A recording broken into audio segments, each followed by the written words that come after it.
There we go. Am I on? Hello, everybody. How's everyone today? A little bit of a close picture of me today. It's not a good look. How is everyone today? I can see myself working there. Can everybody hear me? And more importantly, can everybody hear me? Can anybody hear you? Got a bit of wall to the side of you there, Louise. No, not you. Uh-oh, you've gone. Oh. You've gone. Have I pulled something out? You've gone. Don't know why, Louise, but you went then. No, I think it was you. No. I don't think I've moved anything. Right then, are you in position, Louise? Why is there nothing on you here? Oh no, we haven't got Louise. Oh no. Yeah, but there we go, you're back. There you are. Don't try and move me again. I will just move myself across like that. We're planning on getting a new background for Louise over the next few weeks, you'd be pleased to know. So you don't have to, well, Louise doesn't have to put up with the sound barrier. You can hear us. Oh, you've broken that as well, have you? Is that gone off? I know, it's come back now, I'm not touching it. Okay. Oh, good. Oh my goodness me. Even though we have, am I right here? No, I'm not right, am I? Do you know what, we set this up an hour ago and we're still not right. There we go. All right, how's everyone today? I wanted like a bustling newsroom behind me. A bustling newsroom? Yeah, just people running around looking busy. So what I need really is like a green screen. Okay. I thought I was having one of them. And then we have to have a bustling newsroom scene behind you. Well, it might be a bit distracting, but it would look cool. It would look cool. Means you've got a bit of there we go. That's better. Okay, so thank you all for coming on today. Louise, do we have anything to say before we start? Ooh. No, wrong one. Is that the right one? Yes. That's the right one. Yes, we have it is. To say, yes. The date of the workshop has changed next week already. I do It's apologise. changed already. We haven't even, yes. Yeah, got an appointment. So it's going to be Tuesday for the first of the live workshops, not a week today. So the live workshops now, it's the 25th. The 25th, Tuesday the 25th, same time, same place. It is. And then Monday the 31st. It's a bit awkward. We did want to plan to have them on the Monday, but we can't. It has to be on the Tuesday. But Tuesday the 25th, Monday the 31st of January, we are setting all that up. All At The Bench members will be notified, paid members will be notified of their discount code to be able to get on for free. Don't forget, you have to put the code in. Otherwise you will be charged. And if you go through the Eventbrite, it's the we haven't done it yet, but it's eventbrite.co.uk. all right, so it's eventbrite.co.uk, though we haven't set that up yet. That hasn't gone live. You have to put the code in. The code will be emailed to you. It'll go out via one of our newsletters. And if you find that you go to the checkout and you appear to be charging, if you appear that it looks like you're being charged £15 for the workshop, stop, you haven't put the code in, that'll be emailed over to you. Isn't that right? That is right. Gillian, was it Gillian who asked what time is it on? Yes, it's going to be 2 o'clock, so it's going to be same time, same place, 2 o'clock. But next week, the workshop, the part one of the workshop, the soldering workshop, is Tuesday and not Monday. So yeah, sorry for the change of plan there with that one. Yes. But yeah, it literally is just us and the ATB mod. So yes. Yeah. So that'll be that. Yeah. Cool. We've been out and about on the weekend buying some not antique. Well, it could be antique, couldn't it? It's a bit of a, yeah. Well, I love doing it, but you not so much. No. Yeah, but I love a good look around at the bric-a-brac and bits and pieces in like second-hand shops, antique shops. We've got quite a few north of us, Brackenway. Yes. Yeah. Antiques, I don't know. But yeah, so bought a couple of things from there. But we had quite a good haul over the weekend, didn't we? We did, yes. We went to a few charity shops, which in the US you'd call that a thrift store. Thrift store, perhaps, yeah. I think you call it a thrift store. So I wanted to show you what I got. And the best thing, I forgot. What? The bangle. Oh, the bangle, yes. The bangle was the best thing. So I'll have to bring that next week to show you because we're going to cast that. So that's, yeah. It's going to be really good, that. That's going to be really good. So this might be quite a good little section, actually. If people, things that you pick up in charity shops, zoom in? estate sales. That was a bit fast. And where else? Charity shops, thrift stores, bric-a-brac. Where am I going with this? Other side, Louise. Down. There we are. So this is a brooch, thrift store, yeah. A brooch, which we think is bone. We think it's bone, don't we? I think Yes. it's bone, probably bovine bone. Kohlrabi. I don't know. But yeah, it's a little brooch. I don't know. You have to excuse the graphics on the screen. It's a little brooch. Yeah, 3 little elephants. I think there might have been 4 because it looks like the end is snapped. So I think the baby elephant's got lost, which is a bit sad. It's a bit sad. But yeah, I just thought that was quite a cute little. Lovely, isn't he? Yeah. Did you pin test it? No, I didn't pin test it. I don't think it's. Hi Maud. I don't think it's ivory. No. Because ivory's got lines and lines and lines. Susan, am I correct? I think ivory's got lines. Can't see any intersecting lines on it. No. Looks a bit pitted. So I'm thinking it's bone. And we've also done a bit of research and seen what others on the internet as well. Yeah, don't spoil it. Bloody hell. Right, okay, so they seem to be bovine bone. Yeah, can anyone guess what I paid for it? And it's probably not worth. I mean, I could resell it for a bit more, but yeah, it's a good little piece. That's a good little piece. Yep. Camel bone is best for carving. Oh, right, okay, that's interesting. Okay, the thing is, how do you actually know? Is there a way of knowing what animal bone it is? Don't know. Don't know. Yeah, £2. Was that $2? £6.90. Close. £5. £5. But this is the other thing, right? The boys in the workshop told me I've always gone into charity shops and I've just given what it says, yeah. Yeah, because you can't really haggle with charity. I don't know. I've never done that. But the boys in the workshop said that everybody does. I don't know if they're just saying that to make me look a plonker. But then when we've been in there and people have been buying, no one's gone, oh, I'll give you £2 for that instead of 4 and everything. No, everyone just pays the price because you say it is charity and the money is going to charity. If you're like a car boot sale or an antique shop, yeah, you can haggle and bring them down in price. Charity, I personally. But then, each to, I'm not judging anyone at all. They're not here for that. But the next thing, which I'm really pleased about, is amethyst beads. Yeah. So they're nice, aren't they? These are lovely. There's a lovely weight, and I think they're amethyst. They were described as amethyst, and they've got the banding, and they're milky, and they're pretty much translucent, the right colour. So yeah, we think this is amethyst. Yes. I'm not sure about the little beads in between. I think that needs a bit more investigation because they look very different to the big. Yeah. Yeah. So can anyone guess? Grey pancakes. Yeah, can anyone guess? I think I'm going to restring them. Yes. And I think it's the Yanks that haggle at charity shops. They expect you to haggle in the US. Ah, right, okay. Yeah, cool. What do you think I gave? Is that $5 or £5, Susan? Yeah, but I'm really pleased with them. Yeah, what did you pay? I can't remember what you paid. I paid £6.50 for them. £6.50? That's awesome. Yeah, and yeah, so I'm really pleased with that. Yeah, penny seemed 50. Yeah, so if not in charity shop, everyone else certain game. Yeah, I agree. But I suppose it depends on where you are in the world. If they expect you to do it in the US, then happy days. Yes. But yeah, £6.50. So I got an absolute. It's a bargain. Bargain. So yeah, I didn't really feel like batting them down anymore for them. So yeah, if you've got any thrift store, charity shop, antique. Things that you've bought, send us a picture because it's great. We can all learn from each other, and if you've bought something and it didn't look like anything and it turned out to be something brilliant or something that you've customised or restrung or reset or anything like that, we'd love to see it. Love to see it, yeah, absolutely. And we can share it. So yeah, brilliant. Totally.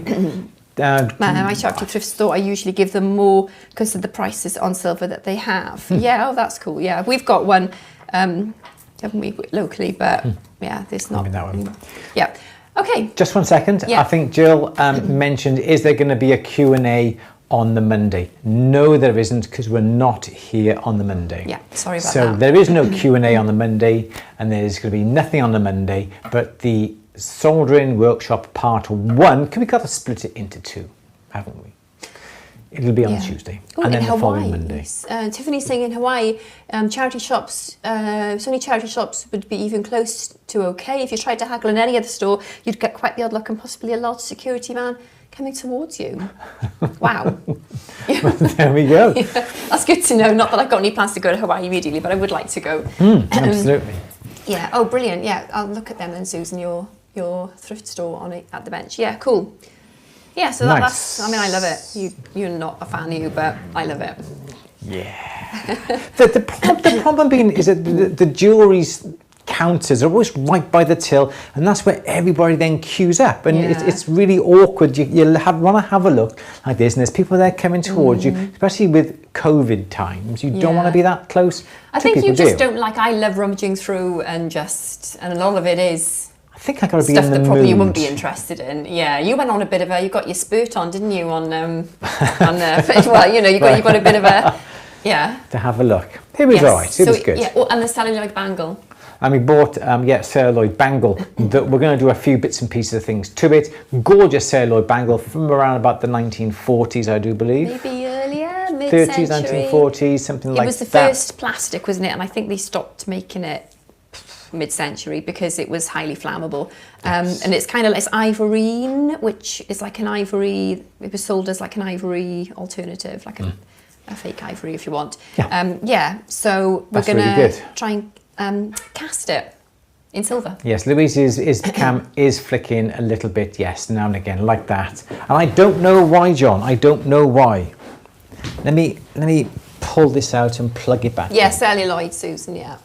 Let me just pull. Where are you? Where's this? Bakelite. Yeah. Well, I see. I'm on the lookout for Bakelite as well. Yes. But I've got some beads which I suspect might be Bakelite, but I've got to get the it's like a simicron polish. It's called something else in the UK, which you can test it with. And I need to get that polish to see. Yes. Yeah. Fingers crossed. You should not be flickering now.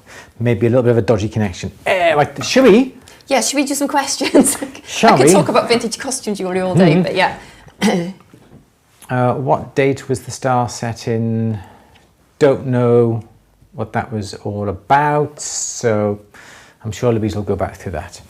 What date was the star setting?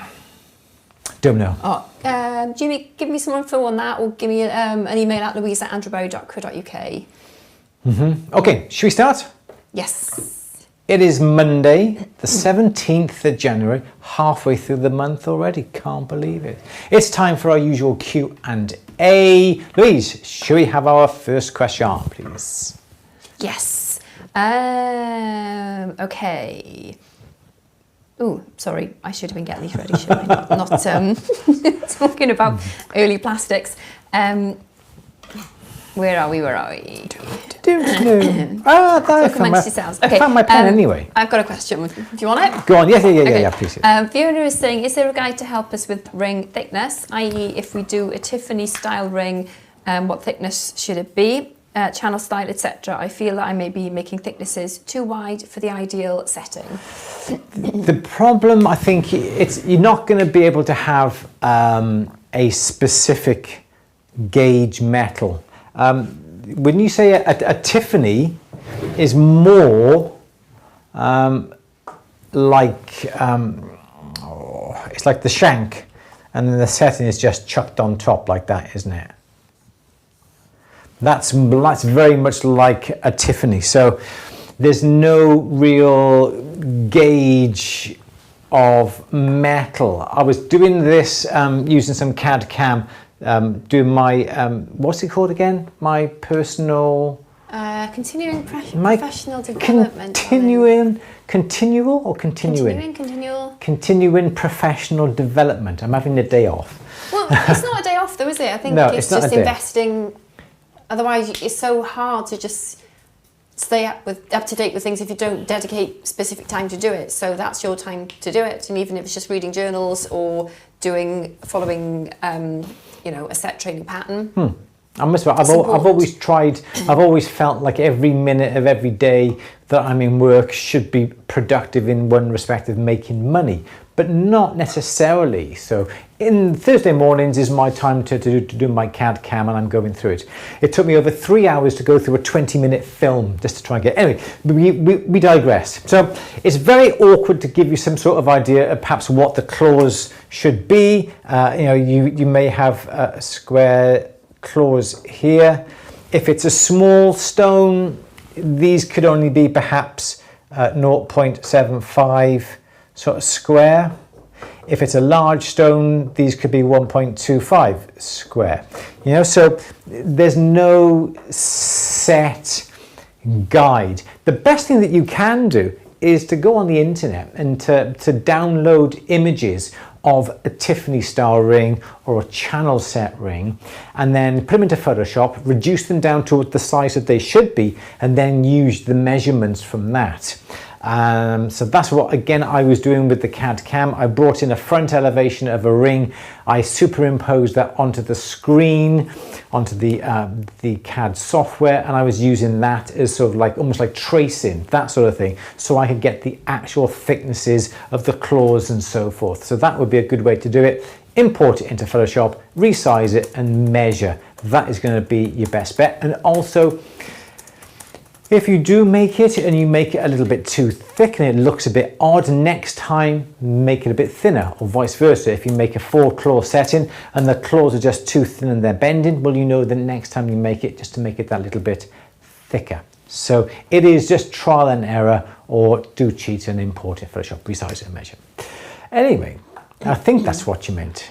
Okay, Louise, let's have another question. Okay, Maria soldered an upturned disc into a shape that had a circle cut out to accommodate it, and then filed off the excess material. But now there's a solder line that is visible on the front side.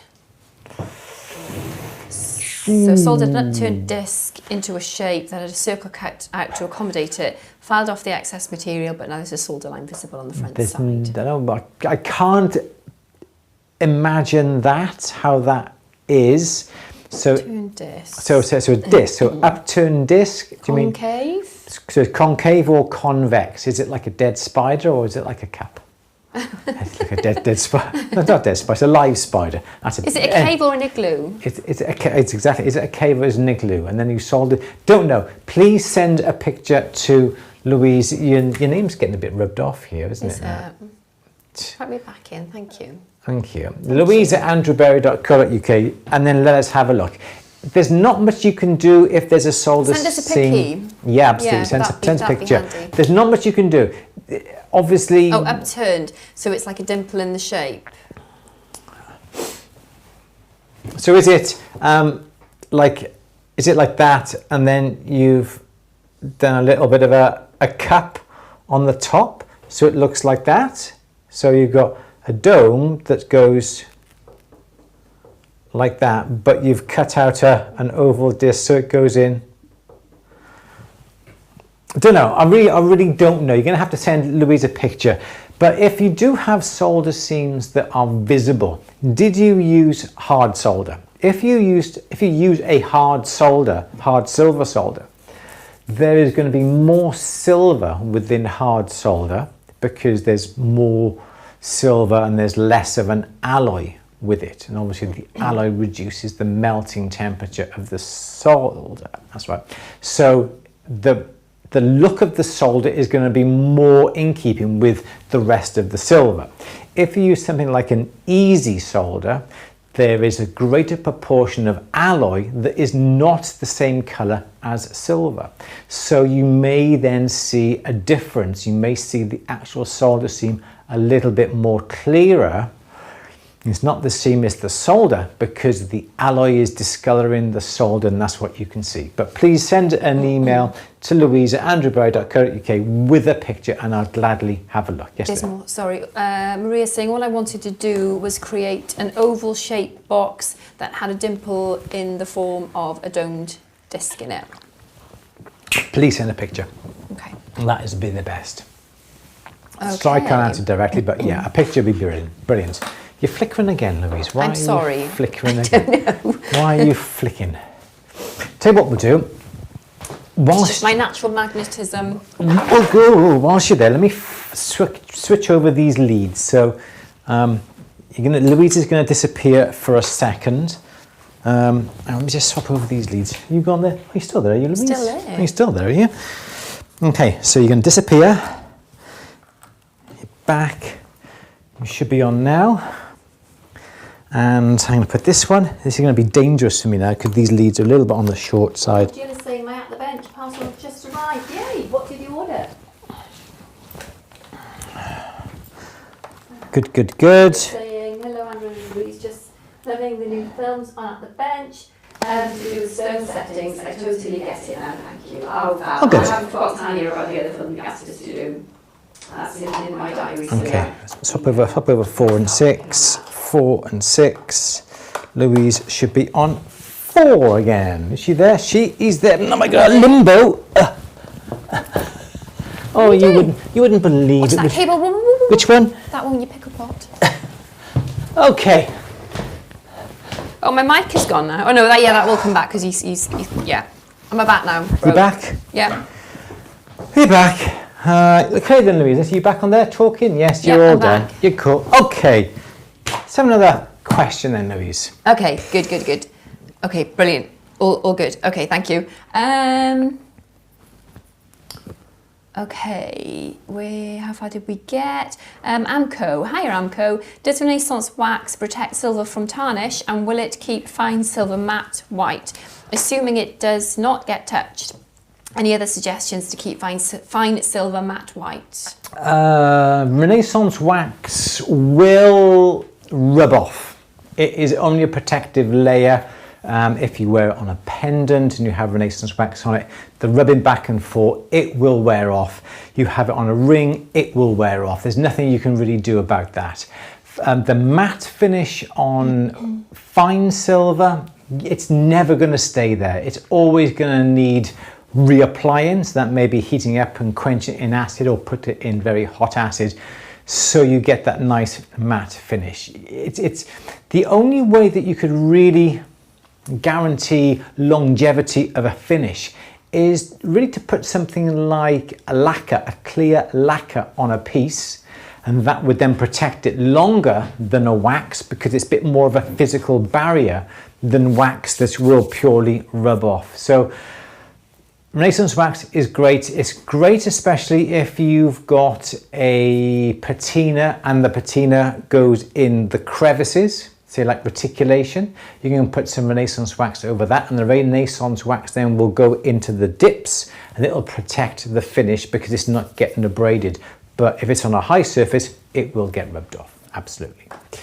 That's Lou. Okay. Marilyn has just purchased the borax comb for Flex. Nice. Sorry. Nice. It seems like it takes a lot of water to get started. Is that right?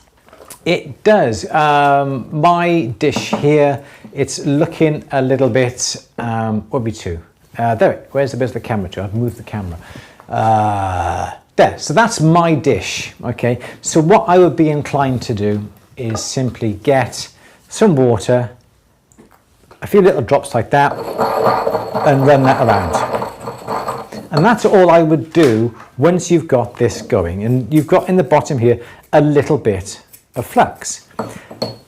That is going to dry up within a few minutes. So yeah, when I come to solder again, perhaps I will just a bit more, do that, wrong end of the brush, didn't see that, and then carry on and do it that way. So what I would never do is make sure that the whole bottom of the dish was completely liquid, because then you just take so long in doing that, and by the time then you come to use it again, it's completely evaporated or got soaked into the dish. So I would always come along, every time I solder, little bit like that, come along, paint it on. And you can see,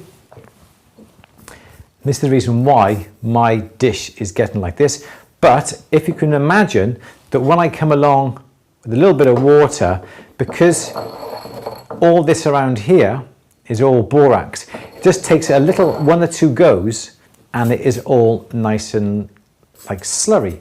like a nice single cream. So initially it may do, but once you get it going and once you get your dish almost like seasoned, almost looking like this one is here, you'll find that you'll just need a small little amount of water like that, mix it round, and the jobs are good. Yes, Lou? Martin is saying the borax cone I bought disintegrated in a day, which seems to be quite a consistent issue that people are having. Yes, I think the borax that we sell here in our store, we've had no problems with, and we use it, and you can see. But I think what a lot of people do, they put too much water in the dish, and the water gets soaked up then by the borax, that then will become all moist, and it will break down. Some people have reported it arriving crumbly though, haven't they? So is that where it's maybe not been stored? Maybe in a humid environment before it arrives? Maybe. Would it be worth sending it back? Or would you not? Could you can use crumbled bits, can't you? But crush it's just it makes down, a bit more of a mess, like a pestle and mortar, something like that, to make it into powder. But that's what I would do, because then there's not enough water within the dish to soak up into the cone. You've literally just got, and if you just want to put the cone on the side like that, okay, so you make sure your slurry's here and you leave the cone on the side like that, so it doesn't soak up the water. Perhaps if you leave it, you put the water in like that, and you leave the cone like this, there's water, and the water gets soaked up into the cone, which I don't think it really, it hurts the cone, obviously. But put it on the side like that. If it dries up, bit more water, rub that, put it on its edge like that, and you should be fine. I've never had a problem with any of the cones that I've had breaking down. Yes, yeah, ma'am. Martin has just added it was one I bought at my local supplier, not one of yours. Thank you.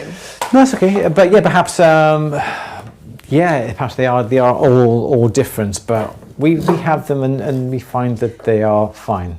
Yeah, well, they're stored just in a cool, dry environment, aren't they? So they're wrapped up in paper. Yeah. Yeah. So yeah, so I think Dylan's saying a poorly compressed cone. Yeah. it could well be, or it could be the fact that it's actually soaking it all up, soaking the water up, which causes it to crumble. Shouldn't go in a day though, should it? It has to be kept dry. Yeah, absolutely. So another question. While we're talking about the borax cone, Tess is saying, do you also use a fire scale prevention? No, I don't. I don't use these torches downstairs in our workshop. We use the Smith little torch, the oxygen and propane, which enables us to get in and out fast, which is the main objective of what you should be doing. Prolonged heating will cause the copper to come out of the metal and come to the surface, and that's if it is silver. Now, you can use borax to paint over the surface to act as a barrier, or something that I would definitely recommend is something called fire scoff. Again, we sell it in the store at atthebench.store. Go on to soldering, and we sell the fire scoff. It is not cheap. I think it costs about nearly like £15 for a small little bottle. It is very, very good because you simply spray it onto the surface, and on a warm surface, and as soon as it touches the surface, it causes a barrier straight away. I find it is the best type of flux if you're going to be soldering and protecting red gold, because again, there's copper in that red gold. So fire scoff, I would definitely recommend if you want to prevent fire scale, or at least to help prevent fire scale. Yes, Louise. Okay. Mer has been watching the star setting on At the Bench and was wondering if you could explain a little bit about gravers, sizes, handles, and which would you recommend to achieve the 4 and 6 point star setting? Okay, something that we were doing just the other day, and the films are going to be going live this week because we were doing the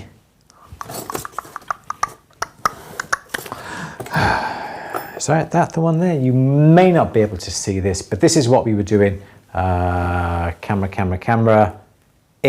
yeah. So this is a small little stone that we star set into the top of one of our molten rings. Now, what I would advise you to do is that I'd advise you to get a square graver. So obviously a square graver looks like that. you would have the graver on the side.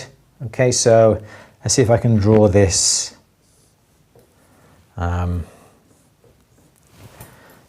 Ish. But what you've got to do is remove all of that. This is the side view, okay? And there's your handle. Remove all this. So all you got to do is just sharpen this little face here, okay? And that then is going to be looking like that. Okay, so this little area is this area here. We are going to do a workshop on gravers, you'd be pleased to hear. And it is something that when you do buy them, they don't come the right shape, they don't come prepared, they just simply come in like a 6-inch length. It's too long, it needs refining, it needs shaping, it needs sharpening. This is 4:30, Louise? 4:30 on the dot. Thank you, Mrs. Lloyd, for coming in this evening to see us. Thank you so much indeed. It's very strange, 4:30. It goes off every time, every time. So we're going to be doing a workshop on gravers. Cool. I did have it by there, workshop gravers earlier on. So that's something that we are going to do. Square or a 120 degree, which means if this is the square graver, that then is 90 degrees. If you have the 120, that there is 120 degrees, okay? Those are the ideal shapes for cutting the star into the metal. And you can either do it before the stone goes into place or when the stone is in place. But what I would advise you to do, you have an oval signet ring that looks like that, okay? There, you want to put a little stone in the middle, put the stone, drill the hole, make the hole the right shape for your stone, all right? Then get your square graver, put it by here and push it in that direction and push it downwards, okay? So here's the head of the ring here. The graver is going down in that direction. There's the finger hole there. So then you will get a piece of metal that looks that shape and it'll be pushed out. If you have the stone in place, you're going to find that this graver, this bit of metal here, will get stuck. But if you don't have anything in the hole, and it is a complete hole, when you push down from about 1 millimeter or so on the outside edge towards the center, because you have the square graver, this area here is making this cut here. So then you can go ahead then and put your stone in place. So then we set or put our stone in place. So you've still got the star on either side. Then you can do it the same again. Then you can get the square graver again, but start a little bit closer to the stone and push towards the stone. And what you want to do is push towards the stone so you move a little bit of metal now coming just over the edge of the stone.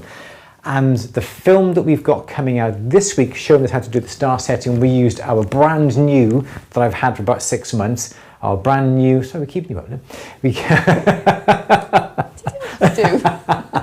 We used our brand new Leica S9 microscope, built-in camera, awesome picture, really close up, and you can see when you put your graver here and you push it in this direction, again you'll get a small little star, little V shape and a bit of metal coming over the stone. Then you get a beading tool, again we do this in the film, and you put a little bead over the top of the stone in the area there. And it's as easy as that, in theory. In theory, it's as easy as that, but in practice, you've got to have nice, sharp, polished gravers to make these cuts nice and shiny. And that is what we do in the films that's going to be coming out this week on At the Bench. And if you're not a member, why don't you remember? Louise, let's have another film. Another question. Sorry about that. While you're talking about gravers, David's asking, why do gravers come so long from the suppliers? Because people's hands are all different sizes and they have to be adjusted to fit your hand. And if you use, let's have a look. If you use some gravers with long handles like this, the graver can be nice and short like this. And perhaps you could even get 2 gravers out one length if you're clever enough to do it. But a graver has to sit into the palm of your hand here, and usually the end comes to the end of your finger. So it goes into that position just like that there. So when you are graving, you push with the heel of your hand and your fingers are in control of where it needs to go. Doesn't matter what type handle you got. If you have a handle that is completely round, it does that. Okay, so don't get a handle that's completely round. Get a handle that has a flat. So when it does that, okay, perhaps not. So when you put it down and it rolls, it'll stop just like that and doesn't fall off your bench.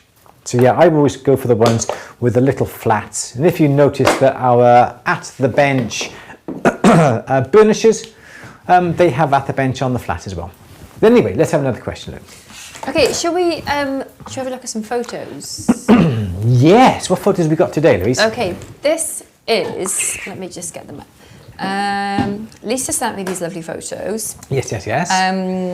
Of her, let me just get the info, of her shop, her workshop. Nice, okay. Which is in Brasstown. Can we show the picture? Yeah. That's right, yeah. Okay. In North Do you know Carolina. what? I would love that for you. Look at that, how do you know amazing. That's the view from the workshop. I can feel the cold. And these here are, I think she said they are deer, which just wander around. Wow. How cool is that? That is nice. Look at the sun on the mountains as well. Beautiful, isn't it? Yeah. I want to move there. So, yeah, Lisa works out of a log cabin. I'm trying to get the information up on here now. Lisa works in healthcare. Mm-hmm. So this is her little sanctuary. It does look good. Doesn't it look amazing? But there's It more. really does. There's more. There's more. There's more. There's Jiminy Cricket. There's more. So the large equipment, hydraulic press, rolling mills, etc., are in an outer room. Look at that. So that view I just showed you is from the front of the shop, which is a log cabin. Log cabin. I love it. The tiny creatures on the left are deer that come through the property daily. Imagine that. Like being sent to parks all over again. Yeah, this is my sanctuary, my utopia. I work in the healthcare field as a regular job and flee to my shop on my days off. This has kept me sane over the past couple of years. Well, I think you deserve it working in healthcare because you're all absolute heroes, aren't you? Definitely. So yeah. Totally. Absolutely stunning. So that's, there's more. Look at that. I'm impressed with this. It's cool, isn't it? It is, yeah, to have that space. I know we have space, but we have to put everything else in. Look how tidy it is. Yeah, tidied it up just for the picture, I reckon. How fab, though. Totally tidied it up for the picture. Look at that. I think it's lush. Have you got bench envy now? Yeah. I want to move to a bigger place. We need to build a log cabin. Put you in there. Yeah, it's beautiful, isn't it? All the drawers are labelled as well. I know, look at that. That's what I was really impressed with. I can't... And all the hammers on the wall. Oh my God. How do I do this? Drag it down from here. Yeah, it's good, isn't it? That is awesome. How lush. I do love that. How super organised you are, Lisa. That is brilliant. Cool. Nice one. I do like that. Lush. So thank you very much for that. Thank you, Lisa, for that. So yeah, I've got another... Absolutely cool. Another two, perhaps we'll do them next week. Okay. I've got Trindy and I've got Andy. Yeah, so they're great ones as well. So I think we'll show them next time. Cool. Is that okay? Very nice. I'm quite envious over that. Yeah, and send us your charity, thrift shop, antique store. Yeah, little bargains. Gems, for want of a better word. What's the word?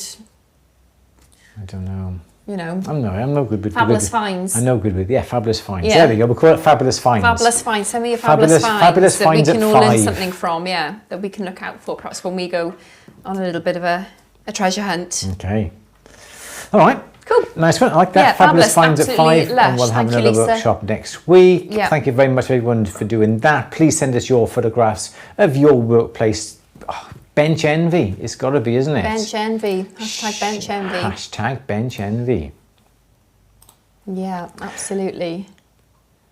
All right. Okay, so let's just check the chat there. Elizabeth's asking, how does she have the files up? Could well be magnets, Ooh. yeah. A magnetic strip usually you can put up on the wall, you can put your files on. Very Claire's saying, good. what a fantastic workshop it is, It isn't it? is. It's lush. Quite jealous. Yeah, beautiful. Susan got some black coral from a thrift store. Nice. Wow, okay. Very nice. That's very good. Nice. So many tools, so easy to reach. Amco saying, yeah, lovely. Yeah, that's the thing, isn't it? Scrappy saying, that's a neat space. Lovely, wasn't it? Very nice space, yeah. Cool. Very nice indeed. All right, good. Excellent. And yes, we have sold our house. Again. Again, So yes, all back on for now. For the second time. So thank you very much. Yes, we went home. Yes, we sold our house again. So we're just waiting for things to happen. Okay, Louise, let's have another question. Okay. Henka07, any suggestions for a simple 4-strand / wires braid weave? Not into braiding or weaving, although you can plait 4. I've done that in the past, and I've plaited 6. Just look on the internet for tells you how to plait and how to plait 4 strands. But apart from that, I'm no good with plaiting or braiding, I'm afraid. So I used to be interested in macrame when I was a kid. Remember macrame? Yeah, what's that string knotting, isn't it? Yeah. It's a bit more. It's more to it than that. I know. Just knotting. A lot more to it. And what I did have like 2 strands down the middle, and you bring this strand over here, and this strand, like you tie a knot, and then you bring this one here. Yeah, and that's what I've done in the past. I've made some macrame like that. I don't know what I did with it, why I was into it. I've no idea. But macrame, a little way of doing some braiding that way. But apart from that, I'm afraid, absolutely hopeless. So another question, please. Sandy is saying, I think you're talking about the workshop. Make sure you log in on time. They don't let people in late. We must alter that. Please make a note, Louise, if you don't mind. It's got to be open, because we did have a few people who did join late and they couldn't log in. So we need to make sure that the tickets don't end when the workshop starts. The tickets carry on being sold even when the workshop has started. Tickets end. Nice. Thank you. Good. Okay. Thank you for that. Okay. Louise is writing that in her Christmas present. I know. I put my final facts. Not quite. Let's have another question. Yes. Okay, yep, thank you for reminding us about that, Sandy. Susan's saying I do pretty good at thrift shops. Fab. Good. Show us your fantastic finds. Show us. Show them at 5. We'll know what to look out for then. We can all, yeah, nobody rammed our way though. Don't tell them. Claire used to live in Rye. That was a treasure trove. Love a rummage in antique and charity shops. Yeah, it's good fun, isn't it? Perhaps we could do a guess the price as well, just for fun. Yeah, Susan's saying bovine bone has a barely visible structure. Yeah, well that's kind of like that, isn't it? You can't see it. It's not a lot of pitting or anything. Flexible. So yeah. Okay. Julia's saying, I want to invest in good hammers and want to do some fold forming. Can you talk a bit about which style of hammer would work best? Do I need curved edges or flat faces? Also, are planishing hammers useful? That's right. Now you said that, I'm just going to reach across and grab a hammer. The hammers ideally need to have a good weight, because you're repeatedly hitting the metal. If it's light, you've got to put some effort into it. If you have a nice hammer with a bit of weight to it, you can rely upon the hammer to put the force into it. This is a hammer that I use, and the brand is called Picard. I've no idea. I think I got this from Sutton Tools, I think, back in the day. Picard, very good. Cretan hammer. It's a narrowish point here, but a slightly thicker point there. Are they completely flat? They look completely flat. The bottoms here are completely flat. I have taken the edge off so the edges would not mark the metal, but something like that is ideal. What I would not really do is use something like this here. This is a neat little goldsmithing hammer. This is Frets, a really nice hammer. It's not heavy enough. It's the end is too thin, and you can see the difference in the two hammers. This, I think, if this says 200, whether that means 200 grams, I don't know, but it's a good weight compared to this little one here. I suppose it depends on what you, got a bit of an itch on both wrists then, that's strange, isn't it? At the same time. I suppose it depends on what you want to be forward forming. If you want to be forward forming a small little pair of earrings, something like this hammer may be just a little bit too big, and you may be inclined to want to use something smaller.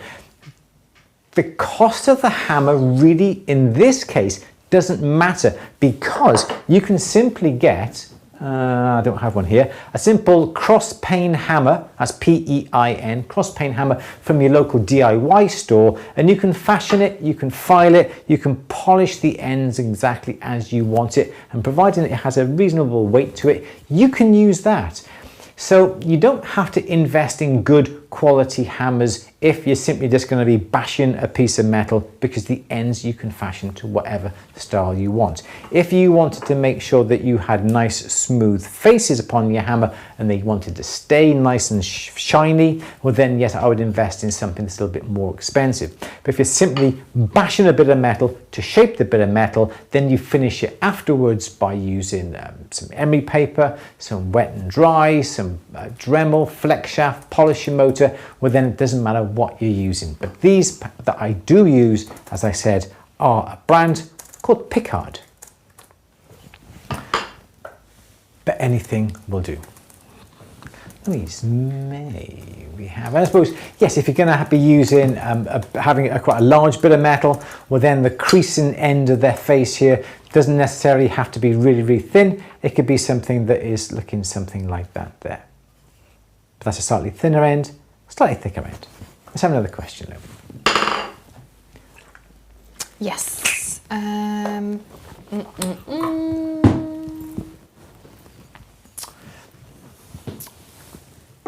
Yeah. Okay, so I'm jumping about a bit. That's Talk amongst okay. yourselves.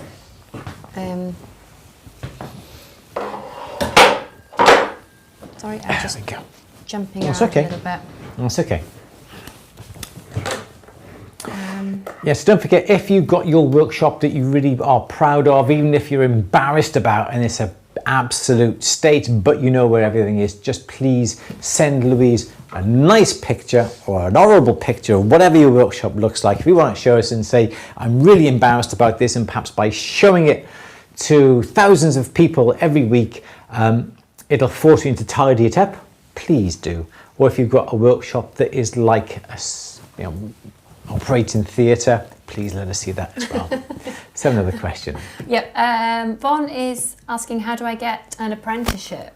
Oh, this is something that we get asked all the time, isn't it? So many routes, aren't there? This is the thing. I think the best thing to do is to go back on YouTube and have a look at the interviews to the All That Glitter people. We interviewed, I think, was it 6 of them? I think we interviewed 6 out of the 8 contestants that were on All That Glitters, which was the jewellery programme last year. And they talked about how they got into jewellery making. There are lots of avenues. There is no right one, there is no wrong one. You can go to university, get your degree, you can then go into a workshop, you can make things for yourself, you can go in without knowing anything and sweeping the floor and doing the mail and making the coffee, and you learn that way. So there is no right or wrong way, but that would be the best thing to do, isn't it? I think it's just kind of like hook by crook, isn't it? It's whatever way you can get yourself in, whether that's not volunteering, is it volunteering? Volunteering, yeah. For, I don't know, just to get in there, working in retail jewellery, I suppose, is just, you might have to sweep the floors at first, that sort of thing, before you, that's what a lot of people, but there's just, so many different routes. And depends on where in the world you are as well. There may be apprenticeships, there may not, because I know here in the UK, we don't really have apprenticeships anymore, do we?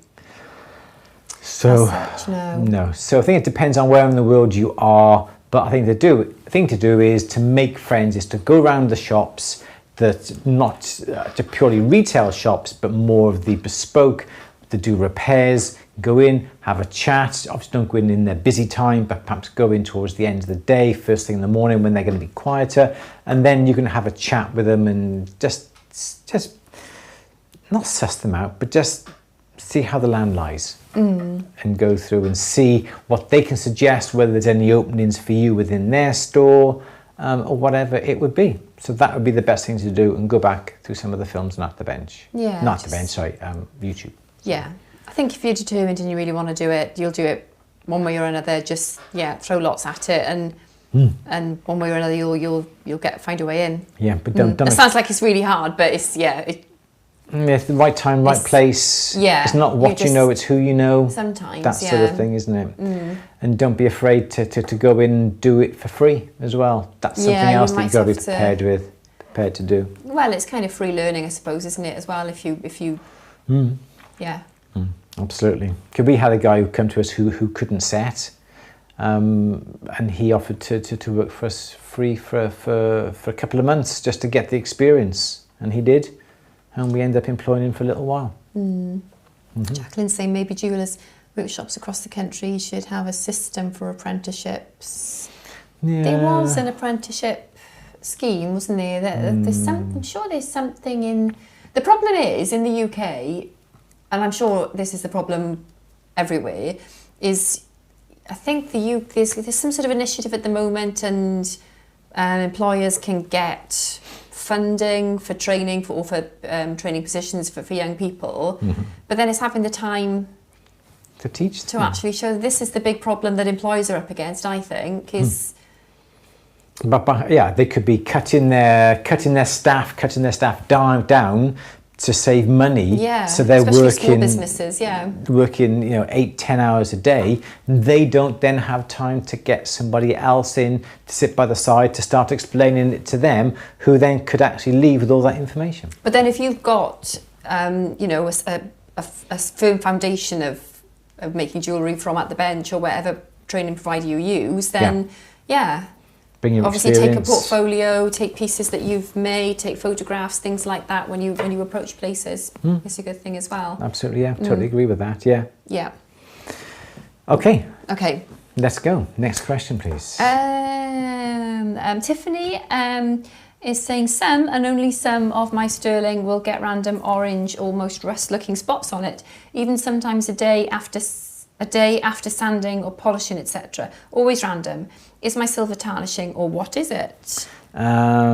Without seeing the marks, very hard to tell. Sometimes you can be polishing with rouge, and you can be polishing so hard that some of the rouge gets put into the silver that you don't see.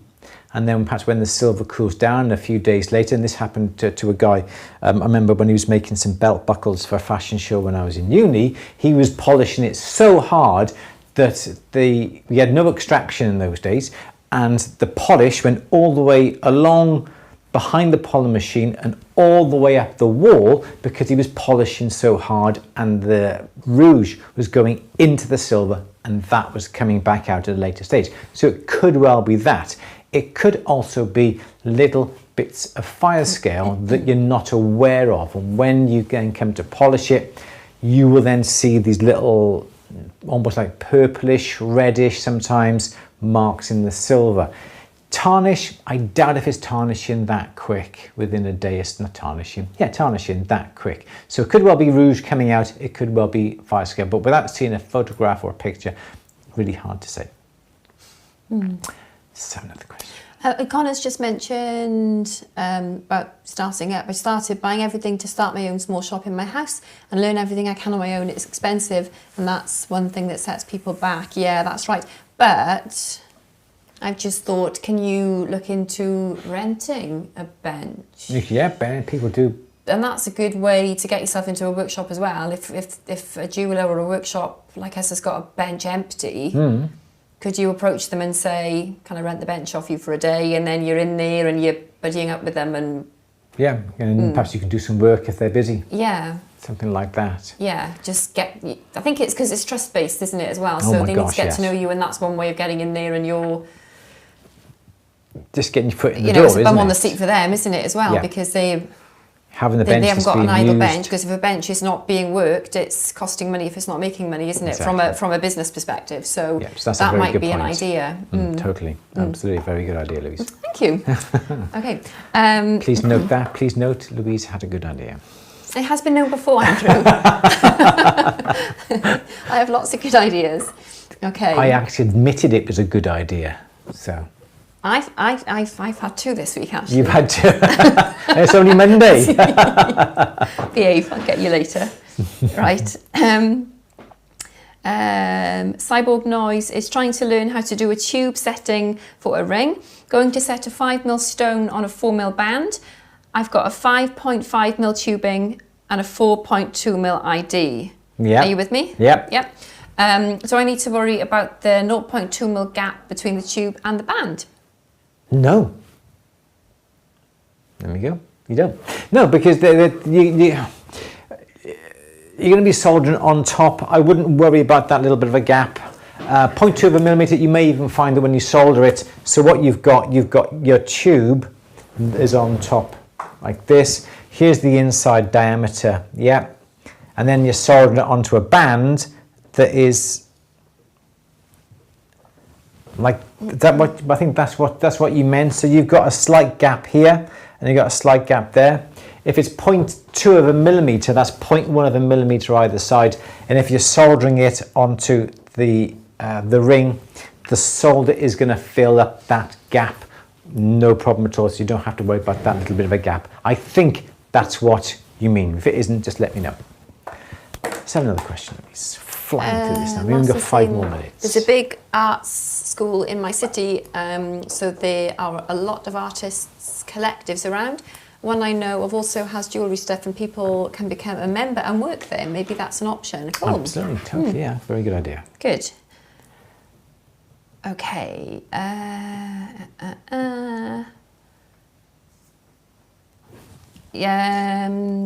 Tiffany's issue that she's got is on the surface and can be fairly easily removed. It just keeps reappearing at random times later. Could well be the impregnating of rouge. That's what I'm thinking. Rouge is red. Red looks like rust, so it could well be a bit of rouge coming out the surface. Do you ultrasonic it? Do you make sure that it is lovely and clean? If you ultrasonic it or steam the piece straight after polishing it, you should be able to get rid of all the rouge. But if you don't have an ultrasonic, that is when it will reappear at a later stage, yes. Okay. Okay. Great, lots of people helping with that, so that's good. Okay. Yeah, thank you, Susan, for helping Tiffany with that. Brilliant. Me and you, I bought your flux after watching your videos. I love it. I was using Rhonda's Royal Purple before. Good, good. There we go. Nice bit of borax, but get the world using borax yet. Yeah. Amco is saying get a bottle for your water like Andrew has. I find that super handy. So you can control how much water you use, and you don't have to get water all the time. Yep. Or you could perhaps use a little pipette spray, a small like a perfume bottle spray, something like that. I just use that because I had that to hand. But anything that will dribble the water into the tray is going to be better than just pouring it from a tap. Yes. Okay.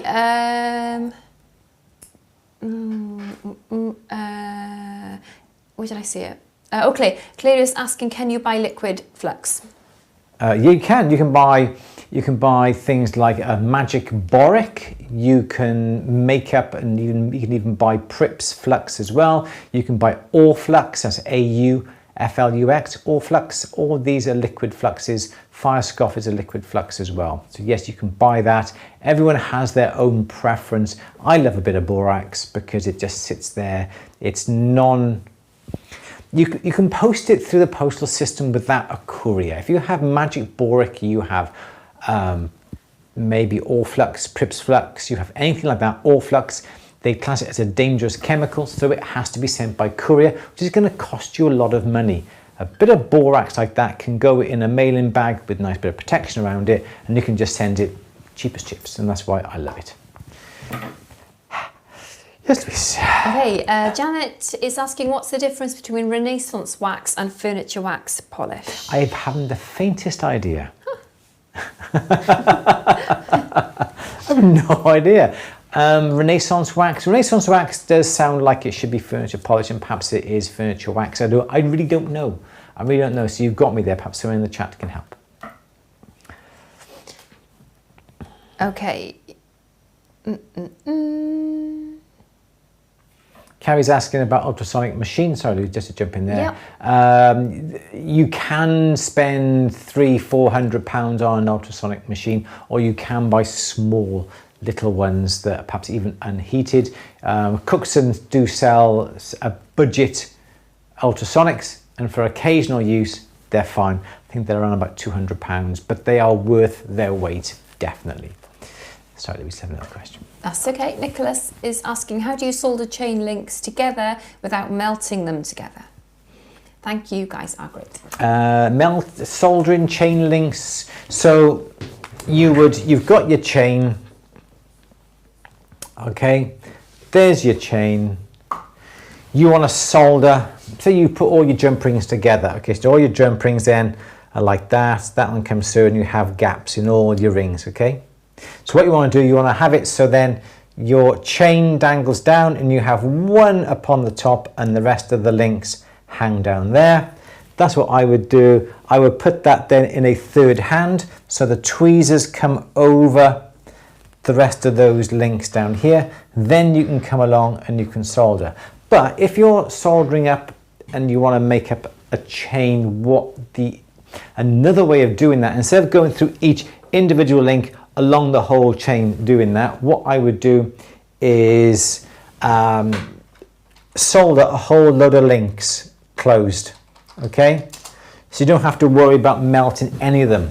Then you would come along then with another link to go through, and you would do it in this way then. So you'd have 3 links, and then you'd solder that. So now you've got 3 links all soldered. Yeah. Then you do the next one, you do this one, so then you'd have that one come together, and then you have that one. So then you've got all clusters of 3 links. Then you come along, then you join 3 links to 3 links. So you join that one, 1, 2, 3. Then you'd have another one that comes through, and you do it this way. And if you have the third hand that comes over those down here, the third hand is going to act as a heat sink. I know I've exaggerated this is quite large. But if you come to solder here, you'd have the flame pointing away. Don't have the flame pointing downwards because the chain's down here. Always have the flame pointed up in this direction here, then bring the flame down towards the link. The tweezers that are here are going to act as a heat sink and stops the chain from melting. Nice and easy. Let's have another question. Okay. Susan is asking, have you ever used a right side onglet? A right side onglet. I haven't needed to, because as in an onglet that is that sort of shaped or in that sort of shaped as opposed to that sort of shape. I've never had to need to do that. People, engravers do this when they want to engrave alphabets and do letters, that sort of thing, because sometimes then when they're going in this direction, if you have this, it may drag, so it may be that shape, and also that way would get you a nice shape in your metal like that, as opposed to that shape in the metal, which may be more desirable. No, never used one. I've never had the need to. Go on, Lou, let's have one more question. Okay. Then we'll go. Okay. Yvonne is asking, is there a video on At The Bench member site that teaches how to forge a high shoulder for a collet setting, having trouble locating something? There is, yes. There's making shanks. So if you go up to the top to where it says all films come down, and shanks should be there. We've done quite a few forging. Knife edge shanks, high shanks, split shanks, shanks with little chenier, so there should be something there, or just simply search shanks in the search bar and the film should come up. If you're having problems finding them, again, drop Louise a little email and we'll come back to you with a few links to some of the films if you can't find them yourself. certainly. That was nice. You must have another one then.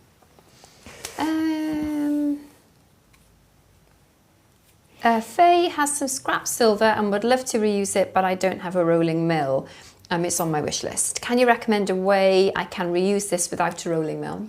You can. I would come along and just melt it on a charcoal block, and then you can hammer it. That's going to be the only way you're going to be able to shape a piece of metal is with a hammer. If you use a nice 4-pound hammer on the steel block, you should be able to form it quite nicely and form it into some wire. It's going to take you a while. If you make that's the wrong way completely. If you make so like a rectangular ingot that looks something like that sort of shape, and you want to make it longer, you'd use a cross pane hammer and you'd hammer it across this way. So here's the piece of metal, the side view.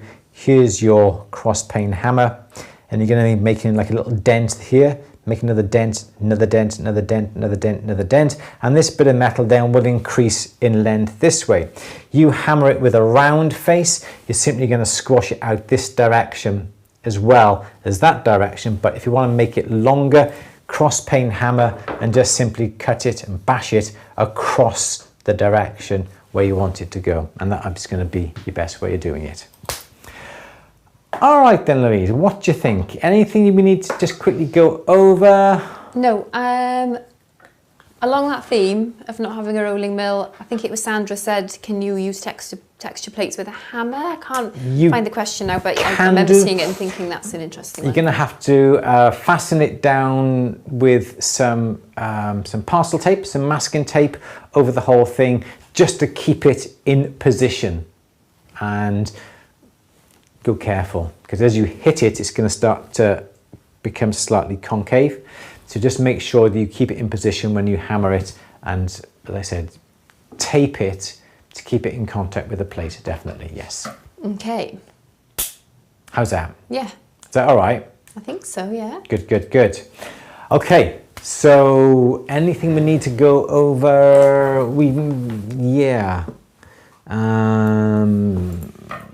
I'm just quickly looking now through the chat. Your borax looks dirty. Does that matter when you solder? I have problems with solder. Thought it was the dirt. It's not that dirty, really. Oh, wrong one. It has been known to get dirtier, but that's it's fine. It's no problems at all. It's not as, that looks quite black on the screen there, but it's not as black as what it is. If you find that it is a bit dirty, put the dish under some warm water. All the borax that is within the dish should then start to come away from the dish. Take out all that's in the dish, put it to one side. You can grind it up, you can put it in your melting silver or gold when you want to melt it down, and you can reuse it so it's not wasted. Clean the end of your borax coat and then start to mix it back up. You want to make sure it's nice and clean, but I can go for years looking like that and even get dirtier and dirtier. Andrew and his borax were mentioned on Ganoskin. We'll have to have a look at Ganoskin then, aren't we? What did they say? What did I ask? They said do what Andrew. Oh, that's cool. That's nice. Who said that? We'll have to have a look. That's nice to know. Susan, if you find the link, please let us direct us to that. That's nice. That's nice. That's nice. Good old. Was it Seth himself or was it somebody else within the forum? I don't know. Okay, where do you buy your jewels, diamonds, etc.? From a stone merchant, from a diamond merchant? Susan, 10-4. Not quite sure what that means. 10-4. Oh, 10-4 as in 10-4, big buddy, over and out. Oh. What's it called? Jewels and diamonds we get in the UK from AE Ward. AE Ward, definitely get them from AE Ward in the UK. Yeah, they're fabulous. Definitely, yes. Sally Spencer does recycled gemstones. She does. Gemology Rocks is fab as well, does a lot of recycled, and she's got absolutely crazy stuff there, Kerry. So yeah, she's helped us out a couple of times. So yeah. Excellent. There are a few places that we go to for our stones. Yes, Yep. and like the guys are saying in the chat, don't forget, please give this film a thumbs up if you like it. Don't forget to share it with your friends. No, if you like it, as they said, it's free. We do this every week. It's free. Come on, guys. There's like 140 of you coming on, but only 59 likes. So hit that little thumbs up, like it, please. Much appreciated. It all helps. 61. Thank you so much indeed. Keep going, everyone. Right, we are going to be going now. Yes, we sold our house. We finally sold our house. So everything's going through with that. We're not going to be moving out for a while yet, are we? Not a long time. Not months and months and months and months. Thank you, Connor. I really do appreciate it. Eric, thank you very much indeed. So there is no Q&A next Monday because Louise and I are not here. So the workshop is going to be on Tuesday, the 25th of January. Camera number 6, please. So Tuesday, the 25th of January, and then the week after, Monday, the 31st of January, they're going to start at 2 p.m. and go through till 5. But you need to go through Eventbrite. Yes, but you need to go through, not just yet, because, is it live yet? I don't think it is. You'll be getting an email now, most probably Wednesday, eventbrite.co.uk. Make an account. It's nothing, it costs you nothing, but you've got to make an Eventbrite account. Then you'll be notified what the link is to go onto Eventbrite to buy your ticket. If you're not a paid member of At The Bench, I think we're still going to do it £15, but that's going to cover your 2 workshops in this case. Yeah. If you're an At The Bench member, a paid At The Bench member, you will be getting a discount code to put into the checkout. It's very hard to see. It's in the top left-hand corner when you go to the checkout. It's very, very small. It's in blue. We don't get to. If we could decide where it was, it would be a lot more obvious. But Eventbrite, that's just the way they lay out the page. So it is. Yeah, And if you do have a code and you do find that it's asking you to pay, you haven't put the code in. And if you don't put your code in, I'm afraid you can't get your money back. And Eventbrite doesn't like giving money back. Yeah. Basically. So if you remember, you shouldn't pay anything. You shouldn't have to pay. You shouldn't pay. So Exactly. don't pay. So don't pay. Don't pay. So don't pay. Yeah. You'll be having your code in an email, preferably, hopefully, Wednesday morning, with all the details of the link to go to, and that's what you need to do. But if you're not a full member, register as a Freeview member if you want notification of the workshops, because you can still participate. You can buy your ticket. Yes, that's if it. you want to. Yeah. Okay, that's about it. I think let's have a look what is going on in the chat. Thank you very much, everyone. It's always a pleasure to be here on a Monday afternoon. We do chat about all different types of things to do with jewellery, don't we? We seem to like chat about what we've done during the week, don't we? Yeah. More so than the Q&A now. And also, we love to see pictures of benches. Don't forget, we're going to have a Fab Finds at 5. Is that what we said? Fab Finds at 5?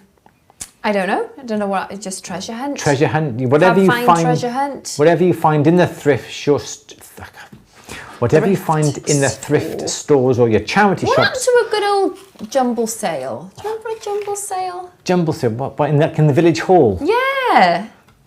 I don't know. What happened to village halls? Yeah. What happened to jumble sales?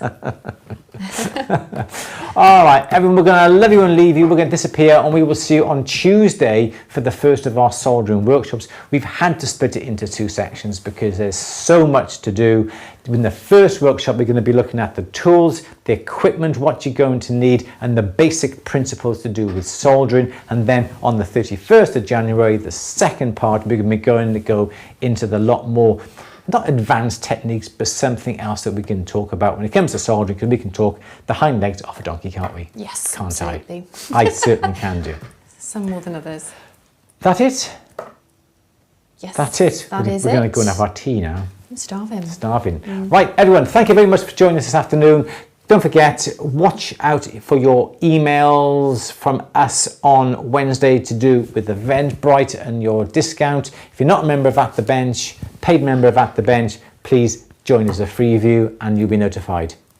Also, we'll put it on social media as well. Jumble sales became car boots.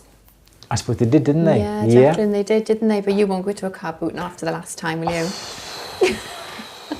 What time was it? It was like 7:30 in the morning. It was when it opened at 8. And there were people smoking weed a Well, that's what we think they were doing. God, come on, it Just smelled, stood in didn't a it? freezing cold field in the drizzle. I was like, what's that smell? It was very green, wasn't it? Whatever it was. So everyone, we will see you next Tuesday for the first of our soldering workshops. It's one that you should have had last month, so I do apologise for that, but you're having 2 this month, the price of 1. Louise, anything else? I don't think so. Say goodbye. Goodbye.